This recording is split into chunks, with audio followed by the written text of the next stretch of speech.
Hey guys, welcome back to part 3 of our music theory for beginner guitarists.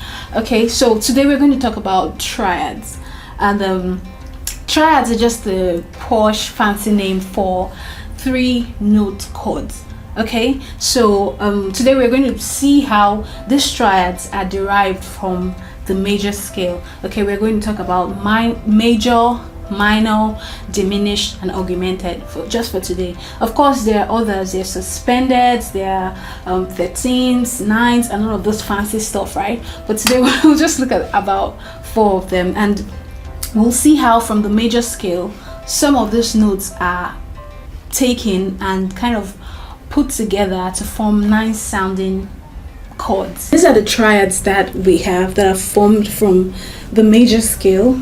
All right, we have major triad, we have minor triad, we have diminished, and we have augmented. There are kind of more. We have suspended, dominant, and all that, but we're not going to go into that right now. You've probably heard of the major chord. I'm sure you've heard of the minor chord. These two, diminished and augmented, are kind of interesting chords because they're not really beginner friendly, I would say, because they're kind of complex, and they're not really found in mainstream pop music. Maybe jazz, maybe R&B, maybe other kind of interesting genres, but mainstream music, you don't really hear them. When you hear them, it sounds very interesting. It sounds kind of tense, unresolved. That's diminished or augmented chords, you know. And so this is how these chords are derived. Major chord. Now you see that here we already put notations, numbers here, so it will be easy to plug these numbers in, you know, deriving a triad. Okay, so now here we already put these numbers out. 1 represents G. That means to form a major triad we'll have 1, that's G for 1. 3, that's your B, would be the third one, right? B. And then 5, which is D, so you will have D. So to form your G major triad or G major chord, you would have these notes in your G major chord: G, B, and D. Let's look at that on the guitar quickly. All right, so we've already learned the G chord before, which is like this, which I told you the kind of modern G chord. Some people play it like this without the third finger. Okay, some people play it like this, but I kind of like it like this. All right, so I already told you before you already know by now how to look for your notes, and then since we have G here, we will look for G, which is the first. Open string is E of the 6th string, right? And then we have F sharp, G. So this is G, but we play it with the second finger to have access to other notes. The second one will be a B. We need a B, right?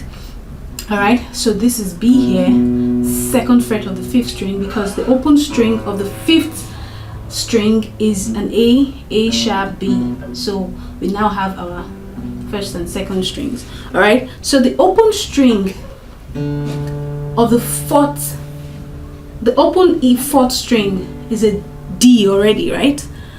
So we have D. So now we have G, B, and D. But we have other notes to make it full and rounded. These are called octaves. All right, because we have low notes and then we have high notes of that same note. So that's how we have here. We have G and then we have G. That means this G is higher than this. We can even still go further and still find an even higher G than this. All right, those are called octaves. We have another G, that's the 3rd string, open string, right? And then the way some people play, they'll still have another open B string, all right, and then you have G, all right, which is still the same as this. That's your 1st string. It's still the same thing. And even if you play it this way, the modern G chord I taught you, if you've been following the series, that means here we'll have a D, right? Okay, because your second string, open string, is a E, A, D, G, B, all right? B, C, C sharp, D. So this would be a B. So even if you play it like this, it's still the same thing as playing it like this. All right, it kind of sounds similar, but I like it like this because it's fuller.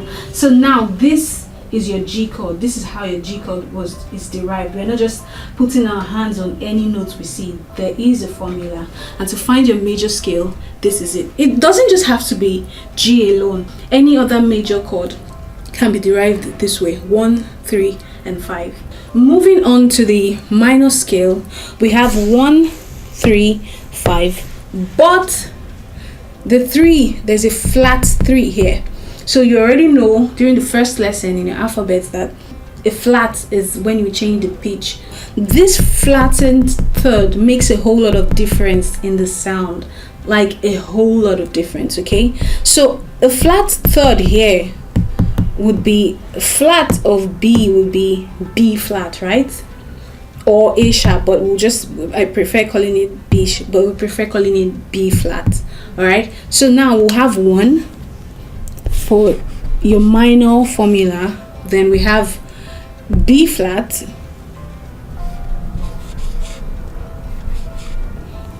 and then we'll have 5, that's D. In your G minor chord, you will have these notes: B, G, B flat, and D.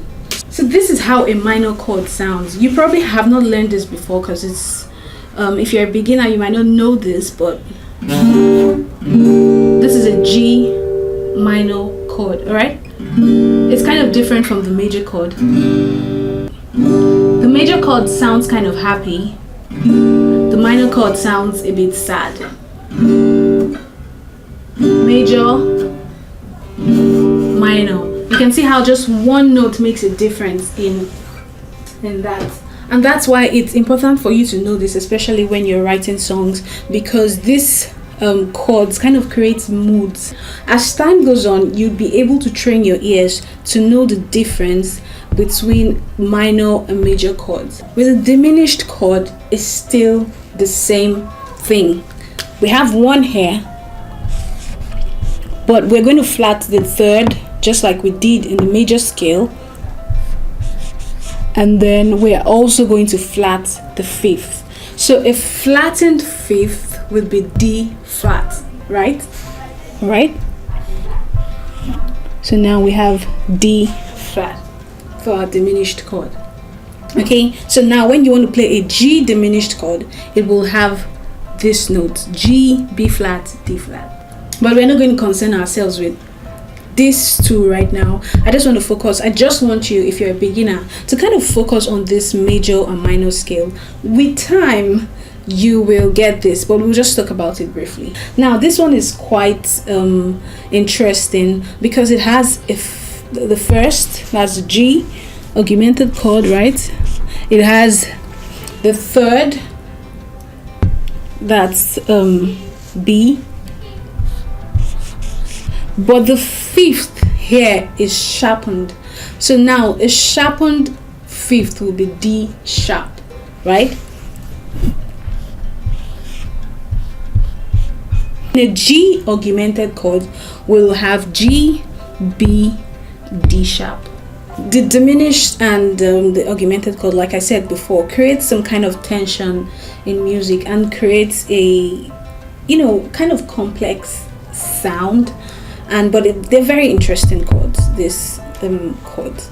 All right, so there are others actually. There's a dominant 7, there's suspended chords, but like I said before, this is a beginner course, this is a beginner lesson, and I don't just want to confuse you too much and go into so many crazy diminished, augmented, suspended details. All right, so you can start with this and then kind of move forward. Like I said, this can be translated to other keys. It doesn't have to be just the G chord. So you see how from our G major, that's how important a major scale is, we have now derived other triads or chords. So stay tuned for the next lesson. Bye.